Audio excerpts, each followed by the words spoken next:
Got a visual.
If you guys are interested in being a member, then click the join button down below to check out the available perks. The first tier is only $1.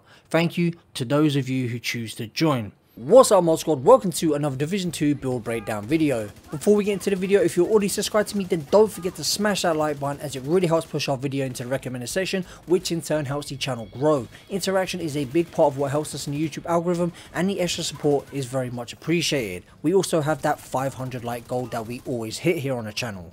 With that said, let's get into the video, and today I'll be showcasing my new 333 or 334 armor regen assault rifle build for PvE. This build is great for all heroic content, and I've also used it in the legendary summit. And this is also a build you can use with the run and gun playstyle or the slower cover based playstyle. With this version of the build, I decided to gain armor regen through skills rather than speccing into armor pieces with armor regen percentages, making the armor regen a lot more effective than if you were to spec into brand set bonuses. You guys love armor regen builds, so the aim of this build was to increase armor regen without over sacrificing damage or armor. We also don't have to over spec into yellow cores either, which is what a lot of players feel they have to do when it comes to using healing skills in order for them to be effective. Today's build is made up of some key components which prevent us from having to do that.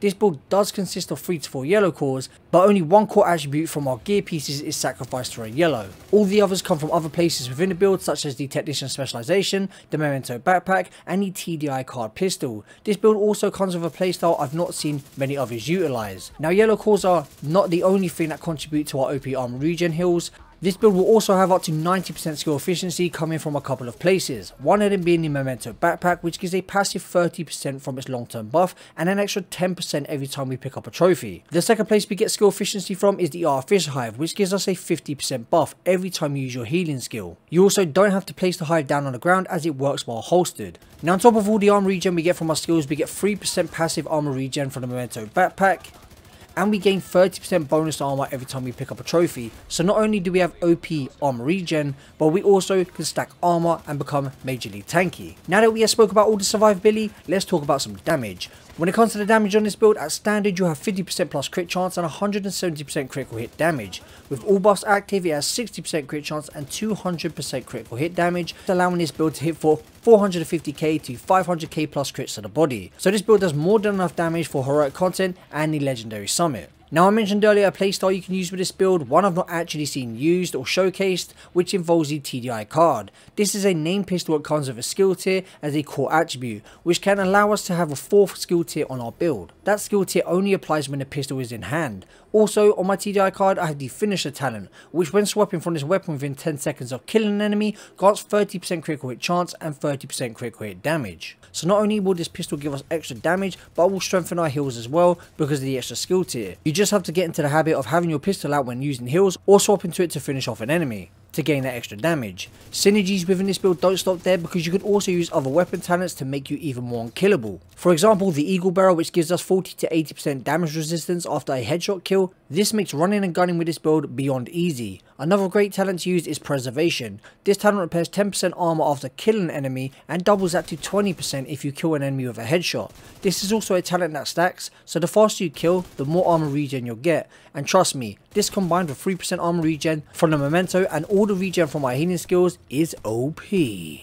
Another weapon to use with this build if you want even more damage is my favourite exotic AR, the Chameleon. Using this weapon will allow you to spec even more into incoming repairs through mods without sacrificing any damage. A shield can be used with this build, but you will miss out on the artificial high boost, so to make up for that, you'll have to make good use of the TDI card or use incoming repair mods. Now we have spoke a little bit about the build and showcase a little bit of what it's capable of, let's get into a build breakdown. Right guys, starting off with this specialization and we're using a technician. There are 3 reasons we are using this specialization. One is because we get the extra skill tier. The second reason is we gain access to the artificial hive, which can be very important to this build if you guys want that extra boost of skill efficiency. And finally, we also gain 10% skill healing.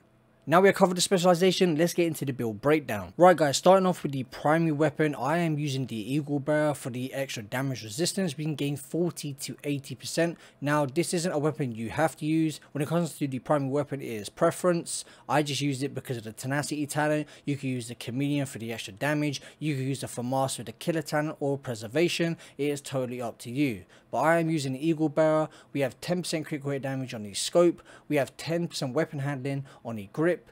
15% critical hit damage on the muzzle, and the magazine gives us the extra 30 rounds, giving us a magazine capacity of 60. Moving on to our secondary, like I mentioned a second ago, this is a FAMAS with preservation. Killing an enemy repairs 10% armor over 5 seconds. Headshot kills improve the repair by an additional 10%. And the attachments we have in here are 5% crit chance on the scope, and we are using the C79 so we can also have that long distance zoom in. We have the 5% crit chance on the laser pointer, 5% critical hit damage on the flash hider, and then the magazine gives us the extra 20 rounds, minus 10% reload speed. Onto the sidearm, which plays a big role in this build. You don't have to use it as a 3-3-4 build, but it's just nice to have that extra heal if and when you want it. As you can see, we have the TDI card pistol, and it has the 1 skill tier as a core attribute. We also have the finisher talent, which will give us extra damage. Swapping from this weapon within 10 seconds of killing an enemy grants 30% critical hit chance and 30% critical hit damage. The attachments on here, we have 5% crit chance on the scope, we have 5% crit chance on the suppressor, 10% crit chance on the laser pointer, and finally the magazine gives us an extra 11 rounds. And believe it or not guys, this is actually a pistol that packs a punch. Now getting into the gear pieces guys, starting off with our mask, we have the Richard & Kaiser mask giving us 20% incoming repairs, and we have 1 skill tier. It's the only skill tier we have to sacrifice out of our core attributes. We have 12% critical hit damage, 5.5% critical hit chance, and 12% critical hit damage via a mod. Moving on to our chest piece, and it is a Fenris chest piece giving us 10% assault rifle damage, 13.6% weapon damage, 12% critical hit damage, 5.8% critical hit chance, and a mod giving us 12% critical hit damage. When it comes to the talent, we have Obliterate, my favourite talent in the game. Critical hits increase total weapon damage by 1% for 5 seconds, stacks up to 25 times. Next up we have a holster, is a Seska holster which gives us 10% critical hit chance. This is good for if you're running other ARs, you're going to need the extra crit chance. We have this rolled for 170k armor, 12% critical hit damage and 6% critical hit chance. Onto our knee pads, and we have the Fox pair knee pads, best in slot. We have 170k armor, 8% damage to targets out of cover, that multiplicative damage, and we have 11.4% critical hit damage. The gloves on this build are Grupo Sombra, giving us 15% critical hit damage as this is a crit build, 15% weapon damage, 12% critical hit damage, and 6% critical hit chance. And finally guys, it is the best in slot for any solo build, any hybrid build. We have the Memento backpack, the exotic Memento backpack. This was recently within the season rotation and it was out there for 10 weeks. So how some of you haven't got this backpack yet, I do not know. But I have heard whispers they're going to make it available for people to buy in store. So we have to keep an eye out for that. We have 15% weapon damage, 170k armor, 1 skill tier and 12% critical hit damage via a mod. We also have the kill conferred talent. If you guys want to go over that in greater detail, feel free to pause the video. We will gain 30% bonus armor on this build, 10% skill efficiency from the trophies, as well as 15% weapon damage. Moving on to our skills, starting off with the Artificial Hive. These are the base stats guys. All of these get buffed because of the Memento backpack long-term buffs, and the same applies to our heals as well. The base healing that you see, I believe, which is at 80k, will be a lot higher once you get that 30% skill efficiency from the Memento backpack. But these are the mods we have on this hive, and I still don't think they do anything to this hive. I can't find any mods that actually seem to benefit the artificial hive. So if you guys know any, let me know in the comment section below, because these don't seem to do anything except for the liquid cooling, which gives you 10% duration, which doesn't even apply to the duration of the buff. It's just the duration of how long the skill's sat there, or you can put it down on the ground for. So we have the 10% duration, we have 9% stim efficiency, which doesn't seem to change any stat there whatsoever, and then we have the 4 extra stim charges, which I don't even think that applies to it. So I have no idea, guys. Let me know in the comment section below. Moving on to our reinforced chem launcher now. This is what we are using for heals. As you can see, the base healing is around 80k. Again, that does get boosted. As you can see, it's a tier 3, gets boosted to a tier 4 if you have the TTI card out. So these stats will get boosted dramatically again after the Memento backpack and the buff from the artificial hive. And that is pretty much it for the build, guys. I'm going to leave you a stat sheet. I'm not going to talk through it. I will request that you guys smash that like button. We had that 500 like goal that we do not miss here on the channel. Remember, guys, it's free to hit that like button and drop a comment down below, and it really does play a huge role in how well our videos do. So I really appreciate if you do that, and I'll catch you guys in the next one. Peace out, Mob Squad.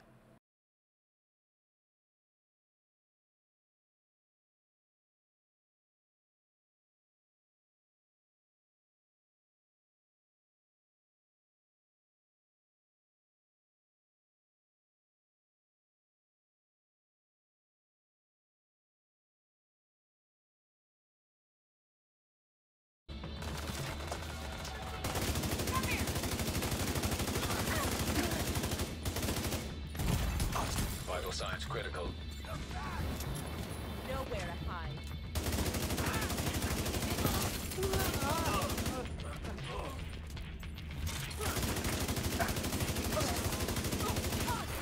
Hostile broadcast picked up. Heavily armored hostile detected.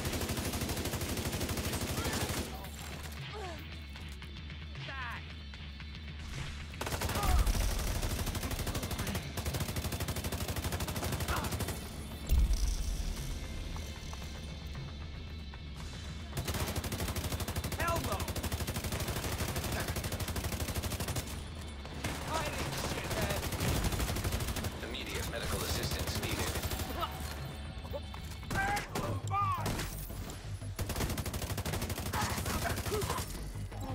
We've lost one.